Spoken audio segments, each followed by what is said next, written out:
Kelompok pasukan khusus elit Angkatan Bersenjata Ukraina dengan kapal modis ditenggelamkan oleh militer Rusia. Ini merupakan serangan yang kesekian kalinya dilakukan tentara Rusia terhadap kapal musuh.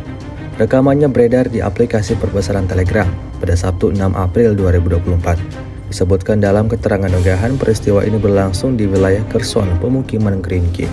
Mereka beroperasi dengan percaya diri hingga tiba waktu mereka mulai cemas saat mengetahui posisi mereka dalam bahaya.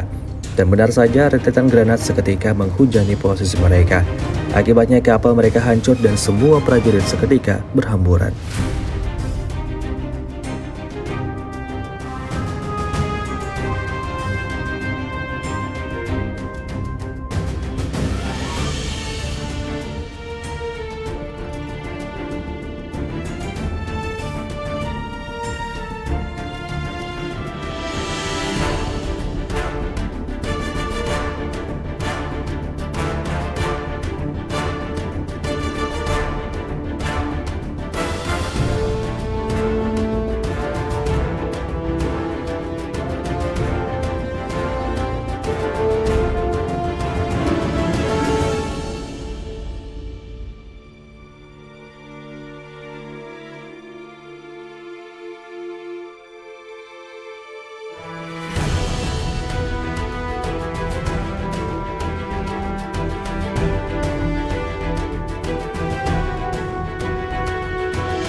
Download Tribun X sekarang, menghadirkan lokal menjadi Indonesia.